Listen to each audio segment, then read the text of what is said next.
Welcome back, everyone, to another Game Ball Podcast stream. I'm your host, Mark.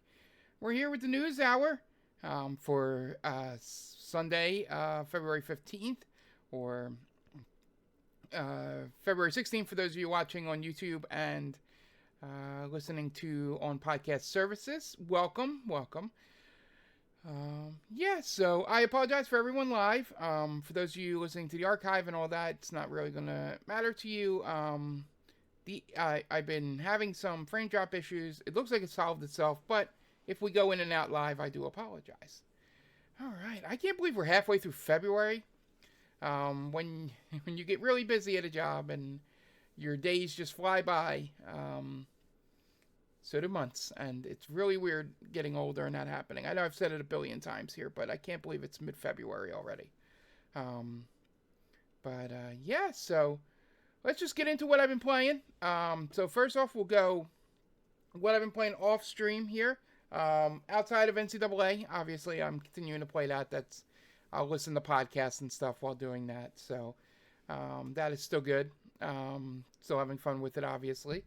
Um, the um, the fun part is I do wish to get to a new school soon, but yeah, it is what it is. We'll still be playing. But what I did in preparation, I just got I wanted to play. I've been watching someone play FF8, so I've been wanting to all right, I just want an RPG that maybe I missed or something along the way, and I went on to Xbox and seen what I had and all that. And so I settled on, I don't know if I'm going to stay with this, but I settled on Trials of Mana, which is a remake on the Xbox of an old RPG from the mid-90s on the Super Nintendo. I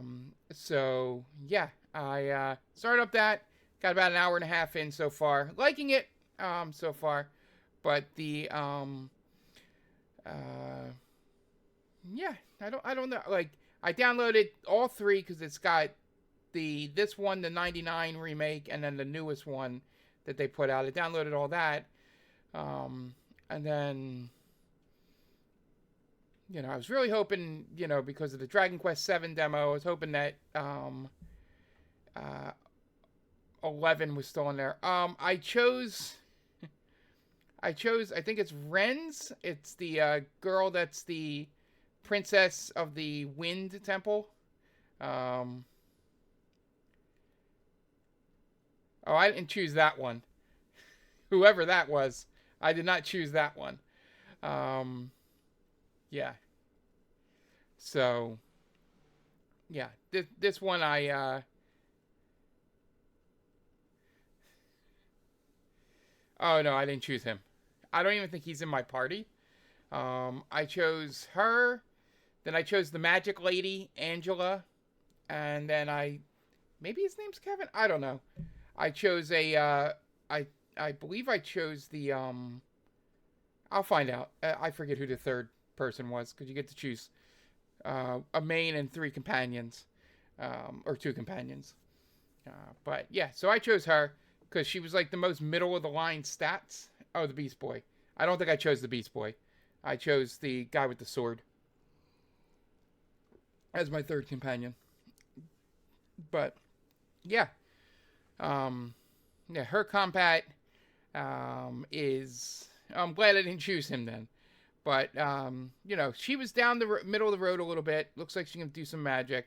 Then I wanted a magic person. I didn't really like the other magic person there, or pseudo magic person. And then I just needed someone that had strength and endurance to kind of be a hitter, hit and tank. So, yeah, like I said, combat so far. When I was looking for stuff, I was trying to find something without purchasing for like a turn-based JRPG or something. I may have found it if I kept going deeper, but I didn't really invest too much time looking into it. And this game's good. And but that was sort of I'm in the headspace because I got Trails, and then I'm gonna have Neo Fantasian coming up. I got all that, and when I'm doing the drive to Florida in a couple weeks, I'm going to have my Pixel remasters on Switch to play. Oh, nice. Stream Thursday for Goat, for everybody listening, for Farm Sim. Yeo Goat on Twitch there. But yeah, so I'm probably going to jump on a little bit longer once I get through the tutorial part, which is where you get all three of your people. I'll probably have a better opinion about it, but it served the need that I wanted to have. I downloaded a couple other games that may have jumped in there. I might jump back and forth between them all. So we'll see how it goes. But yeah, so I played through that. I'm playing through that. And then on Monday, we played some more Mega Man 5. I made it through to the end of the Proto Man castle. Then realized that the special weapon you get for collecting Mega Man V, the letters throughout the levels, the weapon that gave me is the weakness for 2 of the upcoming bosses.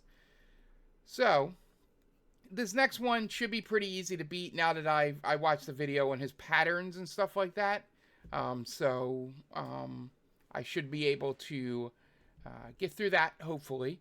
And then, the worst one's going to be the final Wily form. I watched somebody do a Buster only run, which is what I have to do on that last boss, and it literally took him, a skilled player, like 10 minutes to beat him with the Buster. It seems easy to dodge his stuff, so I'm not really too worried about that. But it doesn't knock off a whole lot of health. So I'm going to have the Buster and all my other weapons, whatever hits, and just going to go wild and see what I can do with that. But yeah, so Mega Man 5, again, still better than 4, even with this little hold up that I'm in. The levels are great. The bosses have been fun. So we'll see how it goes. I should finish it not next week, the week after, because next week we're playing a retro roulette game, Pokemon Silver, I believe. So yeah, I should have that done before I am out for Florida. I guess it's 2 weeks from now. And then also we played Trails. We did a bunch of side missions. I was leveling up my the characters I haven't really used much, trying to get them to be somewhat close to us in level. What's it called? The one side mission teased me with giving me an extra bonus if I didn't get in a fight. So I went back and kept trying to save scum it. And I couldn't do it. I couldn't figure out how to get... There has to be like an item or a weapon or a charm or something that helps you avoid battles that get you through that. Because I have no idea. Because the way they do it, for those of you that have been watching, our stream of it or have played a Trails game, at least these ones, your characters don't meld into you and then it's just you running around the stage. It's everybody you have is there, and the enemy can hit any one of them and start the battle. So trying to avoid someone in a small confined space is basically impossible. But there's probably a way to do it, but I just couldn't figure it out. So I just took the bonus was just extra money and extra points towards your bracer stuff. I don't think I was going to get 100% bracer stuff anyway. I already missed the side mission previously. So yeah. So next time we're going to continue with the story in Chapter 6 there. It looks like we're going to be meeting up with Joshua soon because I got to see the pause menu with Joshua, and he's at level 72 and we're about in the high 60s. So we'll probably meet up with him pretty soon for that. So yeah, that's about it. Next Friday, I'll be playing Bastion. So I haven't decided if I'm going to play it between now and then, or have that be my first thing, and then I'll play it from then on out. Probably going to do that, but if I do start it up, I'll let everybody know. Yeah. That's the Steam backlog thing that I got. We seem to do a good job. We picked 3 good games for everyone. So I'm excited to start that. I didn't want to start it before thinking about if I just want to make my first experience on stream. So, yeah, that'll do it for what I've been playing. Hopefully, you guys have been playing a lot of stuff. Things are coming out. We got Resident Evil, which I'll be picking up, coming out at the end of the month. And then we have, I believe Pragmata's coming soon. Like, there's a bunch of stuff coming over the next couple months here. And, you know, I'm excited. Excited to get a couple games to be streaming that aren't on our weekly rotation. So, yeah. And Crimson Desert, that looks pretty good. We're going to get to that in a second. All that stuff. But, yeah, hopefully things will be picking up on the site here. So, yeah, let's move on to the news. So, first off, there was a State of Play on Thursday, I believe. Yeah, Thursday. And there was a ton of announcements. So we're going to go through, it looks like it's in backwards order here on VGC. Or actually it's just out of order randomly. So we'll just talk about it as they say. So first up, probably the biggest story on here is God of War Trilogy, the original one from PS2, PS3 era, is getting a remake. So that is a long endeavor. I don't know if that means we're not getting a new God of War in another place anytime soon. But yeah, this is a huge undertaking. It could be fantastic. They brought back the old Kratos voice actor, and yeah, it was a well done introduction for it. So I'm excited. They did a good job. They said that it's been a while off. I probably wouldn't expect it before 2030. But the idea of this undertaking is very, very interesting to me, as someone that didn't play the original God of Wars, and only started with the 2018 one or 2016 one, whatever that one was. But that wasn't all for God of War. There was a shadow drop. There's a 2D spin-off called God of War Sons of Sparta, which is available now. Was available when this dropped. It's basically, seems like it's the backstory for Kratos and his brother. For those of you that know the story of the original God of War, his brother plays a very important part in what happens in the beginning of that first game.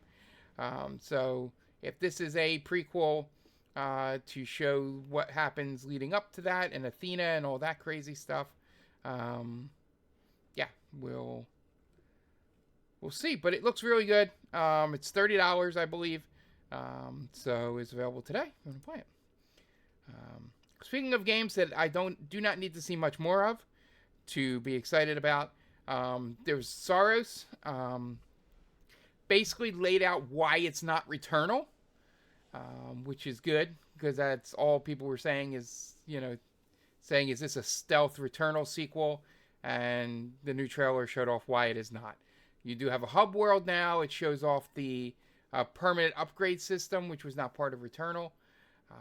So it looks like it's going to be, the same but different sort of idea there. But I am excited for it. I don't know. I'll probably check it out. It's one of those things where I do enjoy some bits of bullet hell, but sometimes the stress of it is too much for me. So, we'll see. Next up on that list, they showed the first gameplay trailer for Silent Hill Townfall. And reveals that it is a first-person game. So, I believe that is a first for Silent Hill. I could be wrong. I'm not a Silent Hill historian. But the idea of the TV, and I guess that is supposed to show you where enemies are and stuff, and as it gets clearer, the more you take them out or something. But being in first person allows that that little miniature portable TV to be more involved. Yeah, so right after you had Silent Hill 2 Remake, it's Silent Hill F, and now you have this coming. I believe it's coming this year. It is a lot of Silent Hill. Next thing was the 30th anniversary for Rayman. It's going to have, if I remember correctly, 5 versions of the game, which I guess would be PlayStation and all the handheld versions and other systems. And so it's going to have like a documentary with it. There's going to be concept art. It's one of those, digital eclipse stuff there. So if you're a fan of Rayman, look out for that. Next up, a game that should have been a game years ago. There's going to be a John Wick game starring Keanu Reeves from Saber Interactive. So if this game very much hinges on how good the combat feels. Like the story and all could be kind of dull and all that, but if the gun kata feels amazing, this game will be one of the best. But yeah, it looks like it's gonna feel like the movies. So we'll see. But it was kind of funny that they kept it in shadow and didn't reveal his face until the very end. So, but I'm surprised this hasn't been a video game earlier, to be honest. Next up, a game that I'm probably the most excited about on here that wasn't, God of War or any of the games that have a release date coming. I'm tired, so that might not be coming out right. But so Castlevania: Belmont's Curse. It's a 2D Castlevania game, which I believe all Castlevania games should be. Is coming in 2026. And it is it's from the people who made Dead Cells, who had that Castlevania DLC. It kind of is a little bit of the 2D Prince of Persia, to it. A lot of it like Dead Cells. But I think just like I believe Ninja Gaiden should always be a 2D game, Castlevania should be, and it looks spectacular. The art style is amazing. The weapons look pretty good. So very much looking forward to this. Yeah, I heard about John Wick Hex. Yeah, the tactics game was pretty good. That was like the Hitman Go people and all that stuff. I think it was the same people that made that, or the other way around. Yeah, it just meant a straight-on character action game with John Wick, as I'm surprised that hadn't been made previously. All right, next up. The big announcement of a finally... Oh, gotta remember...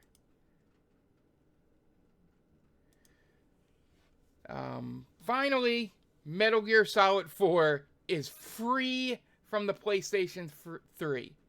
It is a game that has been locked there because of the way it was designed for the PS3.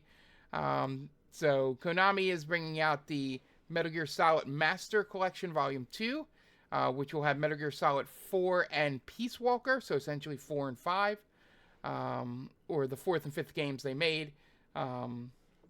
Peace Walker is not labeled 5, as that is Phantom Pain, but is essentially the 5th game made. There's also going to be Ghost Babel's going to be on here, which I heard is a pretty decent game as well. But just the fact of finally getting Metal Gear Solid 4 off the PS3, and for people that didn't want to go out of their way to emulate it or do anything like that, it's one of those things where if you've played other Metal Gear games, you haven't had the chance to play 4 just because it hasn't been out of the PS3, you have to go play it. That game is as insane as some of the jokes make it sound. Yeah, there's a good old tweet about how when you're fighting the group of bosses that you fight, just the weird ways, what's going on with them, and then you cut to, your companion Drebin I guess you can call him a companion. And then he explains his horrifying backstory for the thing you just killed, and it happens 4 times, and it doesn't get any less shocking when it occurs. So, but I'm glad it's free, and I also think everybody should play Peace Walker. You know, I played Peace Walker previously. I think that was in another collection, or they had released it, or I was able to play it as a download or something. But I played it, not on the PSP. But both those games, well worth the price. That's coming in August. And then we had a gameplay trailer for Control Resonant, which just showed that this is going to be more melee focused and with your powers combining with that. But I think the most interesting thing about it is the way you're going to traverse. It looks like you're going to be able to manipulate the world and like turn it on its side and do all that kind of cool stuff that you've seen in some of the trailers. You can sort of, manipulate gravity that way. And also the bosses look fantastic. They revealed like what a bunch of the revenants or residents are going to look like, which are your main bosses, and they seem like great villain design. So looking forward to that as well. And I wonder the surprise of the broadcast was Dead or Alive is back from the dead, apparently. I don't know when's the last time we heard about this. I would say it's pre-pandemic, maybe. That since 6, for some reason, I think that's when 6 was released. It's been a while. So they announced Last Round, which is their final update to it, because they're currently in development making a Dead or Alive 7. So if you are a Dead or Alive fan, you will be getting some kind of new update or, new stuff for the game. And yeah, it's apparently not dead. Because I think that's what the last CEO of that company said a while ago, but apparently it is not. And then the well-rumored Ghost of Yotai Legends multiplayer mode is coming next month. Never played Tsushima or Yotai, but I heard a lot of good things about the Tsushima multiplayer, so I can't imagine this will be worse.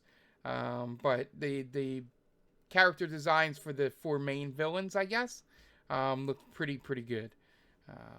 So it looks like it is going to be a fun thing to mess around with your friends. Next up, Death Stranding 2 coming to PC. That will only make that game wilder and better. It's going to have unlocked frame rate, I believe, and the ability to do it ultra widescreen. So yeah, I can't wait for seeing some of those videos that'll come out of there, because the mod community is going to go off on that game.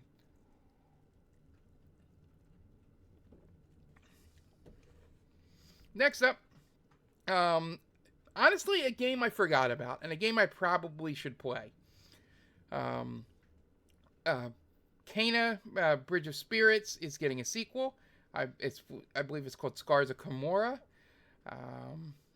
This game looks like a game I would really enjoy. And because it came out, around the whole craziness of not many people had a PS5, and then by the time I got one, there was other things out. Yep, that sounds about right. I'm like drawn to those games, but can never finish them. It's a weird obsession that I have. So I probably would like that game, but probably wouldn't finish it. But this one looks,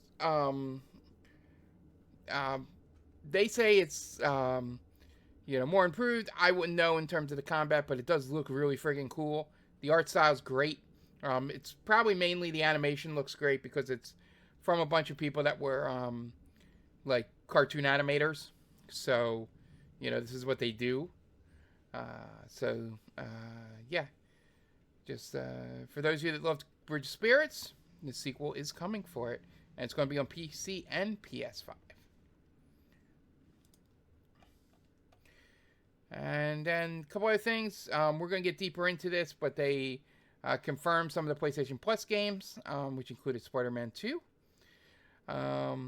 Another remaster is announced. Legacy of Kain Defiance Remastered is coming on March 3rd. And there's also going to be a brand new 2D action game from that story. And if you guys are still, I don't know where we fall on Marathon here, but Marathon has its server slam or whatever they're called coming up. So at the end of this month. So if you guys want to test out that, or if you guys are interested, that is happening. Not my wheelhouse of game. I'll play it if friends want to play it, but I'm not going to go out of my way for it. So that's going to be no opinion for me. And then just a quick rundown. For Loop, still don't get it. Still thinks it looks kind of boring. Pragmata makes me want to play it. The opposite of For Loop. Every time I see it, the more I see it, the more I want to play it. Requiem just solidified that I am going to play that game. Brigadine Abyss is coming to PS5. I believe that's like a tactics-like game. Crimson Moon, which is what we were talking about. I believe that's what you guys were talking about. I say Crimson Desert earlier. That is coming in 2026. That looked really good. Beast of Reincarnation. I'm getting more and more excited the more things they show. That's coming on August 4th.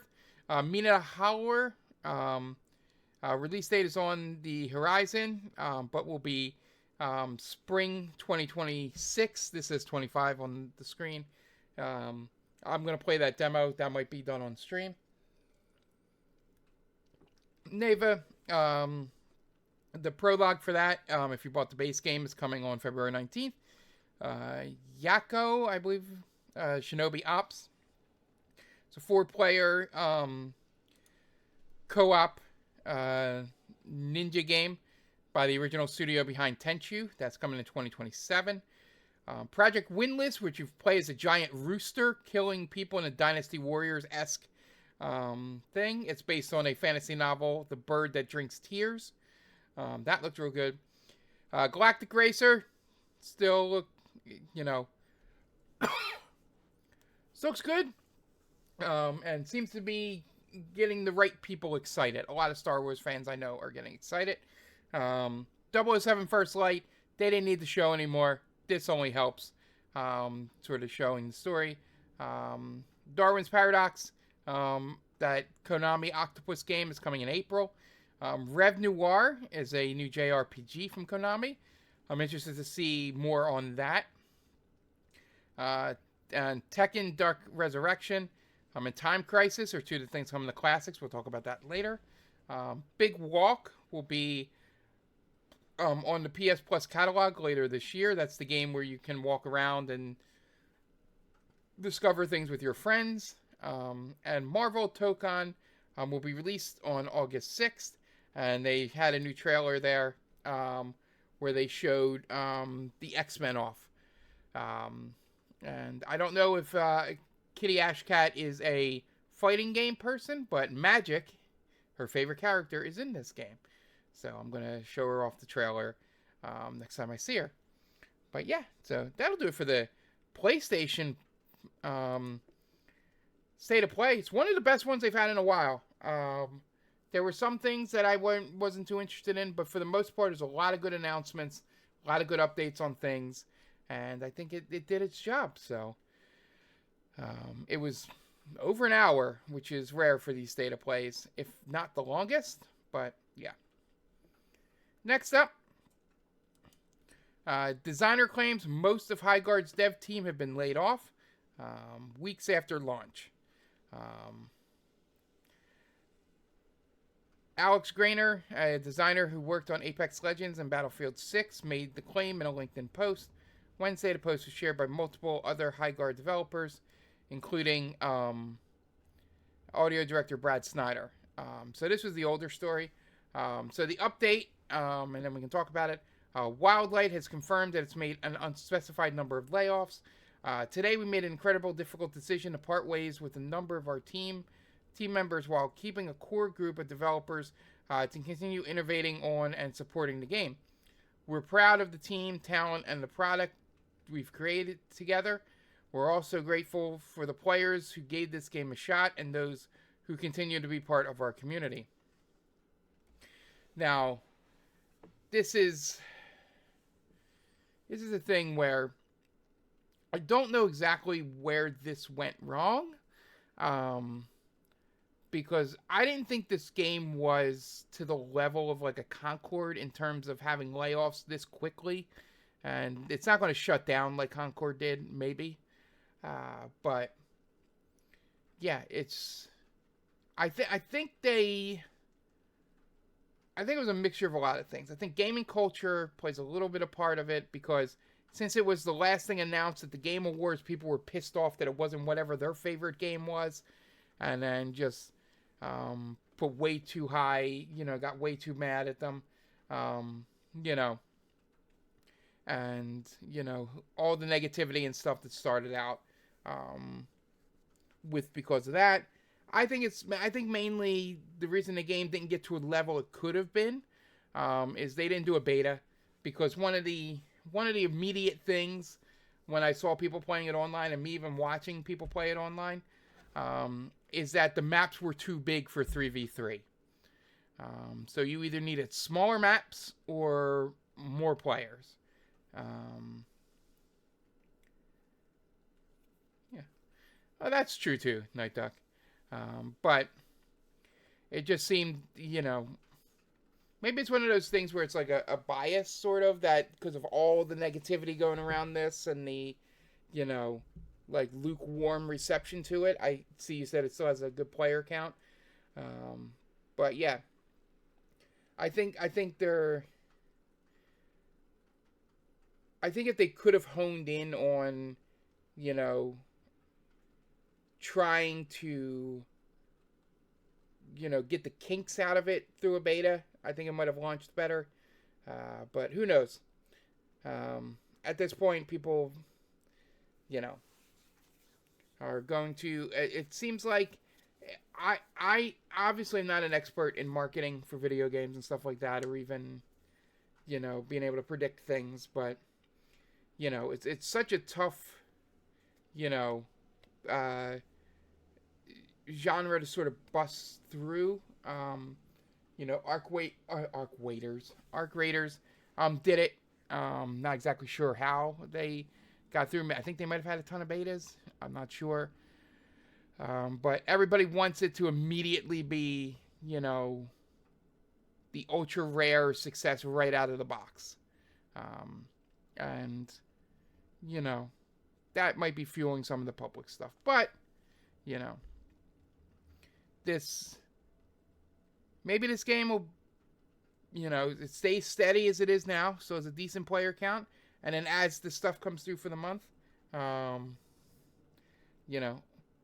as they start releasing new things and improving it, it'll go up, kind of like, and be like the No Man's Sky of this genre. But, yeah. Next up, unless, in other weird dev news, Starland Island Studio confused by alleged praise bombing attack, saying, "Please let us focus on making our game in peace." The anime-inspired cozy life sim was released in Steam Early Access and on Xbox Preview on February 11th. It is also available on Xbox Game Pass. However, Chinese developer Seed Sparkle Lab has posted an update on the game's Steam page questioning the positive response it has been getting. "We've recently noticed a large number of overly positive praise comments about our game appearing across various social platforms," the studio wrote. "At first, we believed this meant our game was being recognized and appreciated. However, we soon noticed something unusual on Steam. Some comments were posted after a very short playtime, were released at nearly the same time, appeared to be AI generated. This made us realize that something might not be right. Is this some kind of overpraise as an attack? We have no concrete evidence, but it does feel as though somebody may be doing this intentionally. What makes it even more puzzling is that the approach is not cheap, since leaving a review requires purchasing the game. We later discovered that some of these accounts refunded the game after posting their reviews.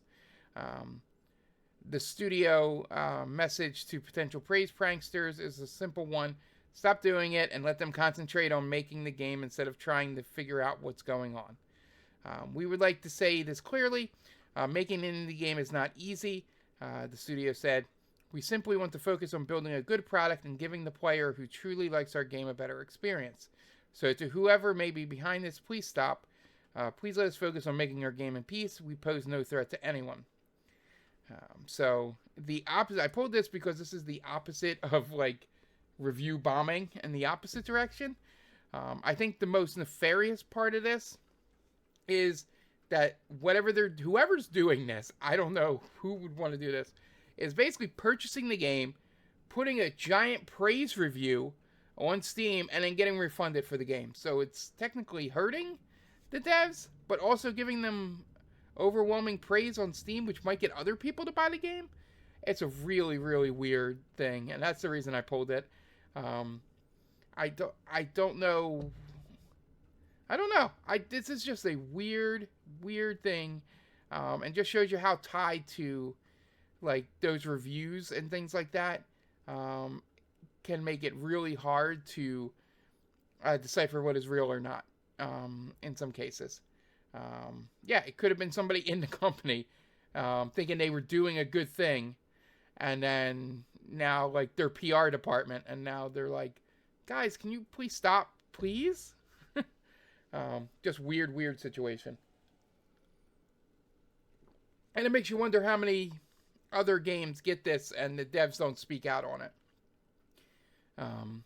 And could be the reason why some of your overly positive games, don't end up getting any updates or anything, because the companies lose money because people do that and get their game refunded, and the company's out of money or Steam's out of money or whatever.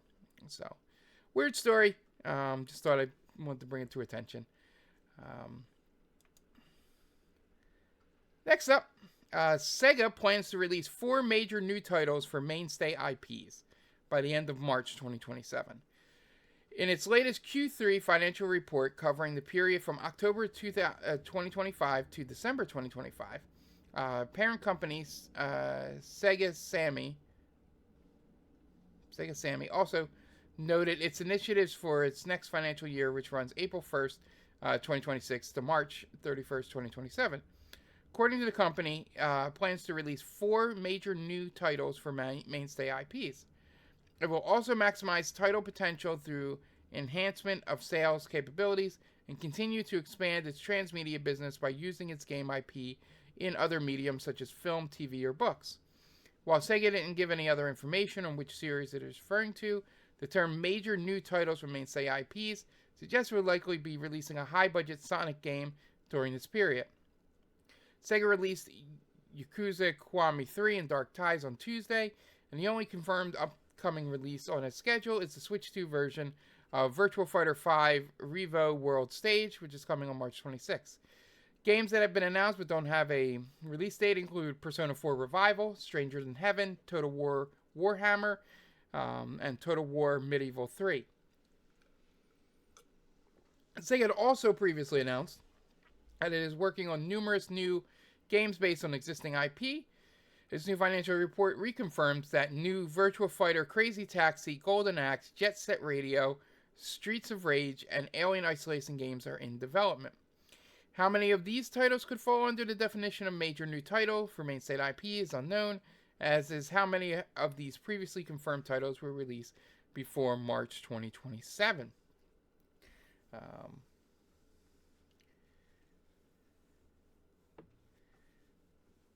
So, it'll be interesting. It's definitely going to be a Sonic game. I wonder if the Persona game is another one it's saying in there. And then what else do you have from Sega? Is it a new Yakuza game? Are they counting Stranger in Heaven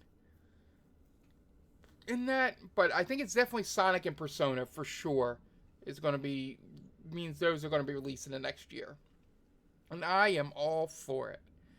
But yeah, I'm interested to see what else they do with those games they had previously announced. That they were going to go back to some existing IPs and stuff like that. So, interesting. We'll see where Sega goes over the next year or so. Next up, speaking of Sega, II from Super Monkey Ball is the latest free racer in Sonic Racing Cross Worlds that brings the roster to 43. So the complete list of content you get is II,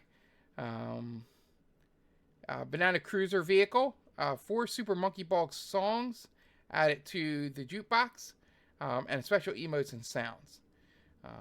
As with all other new character releases, II will be getting his own festival event this weekend, where players take part in online races and earn points to unlock more II-themed cosmetics like decals, horns, and titles. Yeah. And so, Sega has added 5 free guests to the game.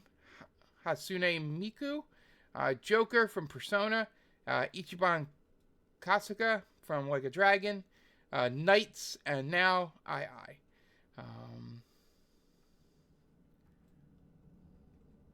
Tangle the Lemur and Whisper the Wolf from the Sonic Hedgehog comic series are also confirmed as coming as free characters. No idea who those guys are. But there's also paid free DLC coming, which includes Minecraft, SpongeBob, and Pac-Man. Those have been released.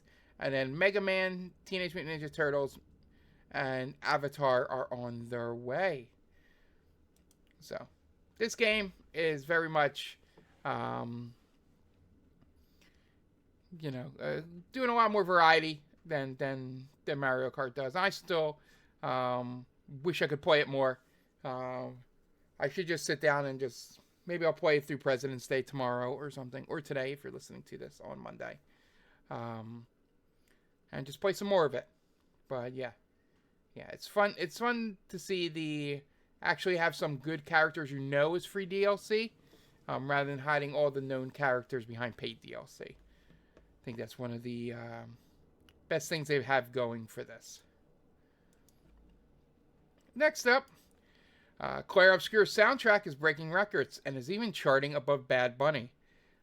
Released by Lace Records, the Expedition 33 original soundtrack has become the first game score to reach number 1 on the official independent album charts in the UK, the official physical album charts in France and UK, and the official vinyl album chart France and UK. In the physical album charts, Claire Obscure is even above the recent album from Bad Bunny, who headlined the Super Bowl last weekend.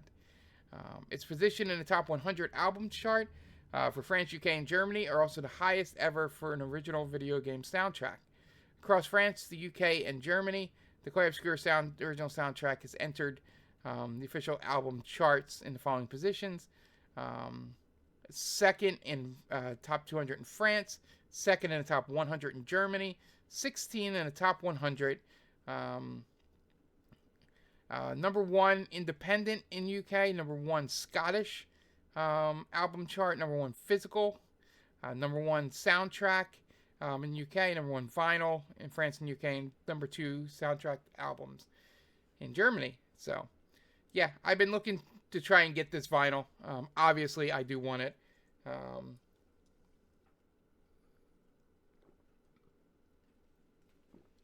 It's a little expensive, but yeah, I will definitely be looking into this. As I possibly, with my new promotion that I had mentioned at my job, I might have a little extra spending money. So maybe I'll treat myself to the Expedition 33 soundtrack. Next up, Microsoft could reportedly merge Xbox Game Pass Premium and PC Game Pass. Currently, Microsoft offers PC Game Pass, which gives PC players access to Game Pass titles on PC only. This tier also includes EA Play and access to Microsoft's first-party games on day one. The publisher also offers Xbox Game Pass Premium, which offers the console, PC, and cloud libraries without EA Play. According to The Verge, Microsoft could soon simplify its lineup by combining the two tiers into a single offering. It's also claimed that Microsoft could experiment with a free version of its Xbox Cloud Gaming service. The Verge also noted that combining tiers would be framed as an effort to expand Game Pass's offering and potentially include more third-party services as a value add. PC Game Pass currently costs $16.49. Premium, which was formerly known as Xbox Game Standard, costs $14.99. So, um, yeah. So for those of you with just PC Game Pass, I think this is going to improve what you have. And if you have premium, it's definitely going to improve what you have, I think. But we'll see when it happens, what exactly occurs here. But you can tell already that maybe they're regretting the price hike here and confusing tier layers. So we'll see how this goes. Next up, finally, our normal jump into Plus catalogs, and then we have a sad story for the end. But February PS Plus games catalogs titles confirmed, including Spider-Man 2. Joining Spider-Man is Test Drive Ultimate Solar Crown, PS4's Monster Hunter Stories, and its sequel, Wings of Ruin, Rugby 25, and more. So listed here. Marvel Spider-Man 2. I believe these are all premium and extra. I don't think these are the monthly games. Those have not been announced yet. But anyway, so Spider-Man 2, Test Drive, as I mentioned, Neva, Season, A Letter to the Future, Monster Hunter Stories 2, Wings of Ruin, Monster Hunter Stories, Venba, Echoes of the End, Enhanced Edition, Rugby 25, and on Premium, we have Disney Pixar's WALL-E. So, if you have PlayStation Plus, those games are for you. Yeah. And, if I didn't mention it before, Microsoft is still part of the BDS boycott movement. If you are still doing that there, they are still part of it. Next up, and finally, in sadder news, Hideki Saito, designer of all Sega's consoles, has died. Saito, the designer behind virtually every Sega console and the company's former president, has died age 77. Japanese games outlet Beat 21 reports that Saito passed away this weekend. Saito and his R&D teams were responsible for the creation of Sega's arcade and home console hardware, including Master System, Genesis, Mega Drive, Saturn, and Dreamcast. The engineer joined Sega in 1971 and was the company's acting president between 2001 and 2003. He left the company in 2008. From the beginning, Sega's home console development has always been influenced by our arcade development, Saito previously told Famitsu in an interview covering Sega's history. Our first 8-bit machine was the SC3000. This was a PC for beginning level users. At the time, Sega only did arcade games, so this was our first challenge. We had no idea how many units we'd sell. Saito said of Mega Drive, Sega's most successful console, at that point we decided to start developing a new home console. By then, arcade games were using 16-bit CPUs. Arcade development was something we were never very invested in, so we were always using the most cutting-edge technology there. Naturally, it started us thinking, what if we use that technology in a home console? 2 years after we started development, it was done, and a 16-bit CPU home console, the Mega Drive. The 68,000 chip had also recently come down in price, so the timing was right. On Dreamcast, the release that ultimately ended Sega's run in hardware, Saito said the key word for development was play and communication. The ultimate form of communication is a direct connection with another, and we included the modem and the linkable VMUs for that purpose, he said. We also planned to have some sort of linking function with cell phones, but we weren't able to realize it. Customers were now used to the raging bit wars, so even though we knew it was a lot of nonsense, we needed to appeal to them in terms with the Dreamcast. And so we started marketing it as having a 128-bit graphic engine RISC CPU. Even the SH4 was only 64-bit. On the other hand, we extensively customized the original SH4 for the Dreamcast to the point where I think you could almost call it something new. So, rest in peace to a guy who very much was influential in the video game consoles that we had growing up, at least in our generation. Sega, and I think the Dreamcast is very underrated. But yeah, we're getting to that time where a lot of these pioneers from this time period are going to start leaving us. It's the industry's so young that we haven't really had to go through this much in terms of losing the titans of the industry, and even the not so well known ones that had a big impact on what we play and see every day. So yeah, so rest in peace, Sato-san, and hopefully people will come to have more respect for the Dreamcast and stuff going forward. So that'll do it for the news.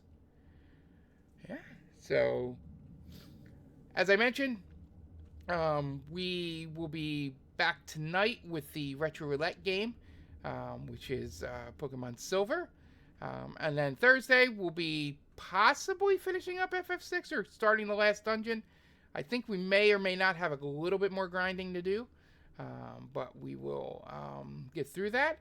And then Friday I'm going to be playing Bastion for our Steam Backlog Buster segment that we started on Podcast Prime. And then Saturday, we're going to do the main story of Trails, or at least get to the next section of it. And then Sunday, I'll be back with the News Hour. And then Monday, Mega Man 5, probably the conclusion of that. I'm probably going to play through until I beat it, just so I don't have to worry about it over vacation. I think that'll do it. Thank you all for joining me. It has been fun as always. I'm probably going to play some more Trials of Mana and just see if I do get hooked into that game. And report back to you guys next week. But for now, hope everybody has a good week. Everybody listening today, if you're listening on Monday, hope you enjoy your day off if you have one in the United States for President's Day, where we celebrate 45 or 47 presidents. And we will see you next time. Bye.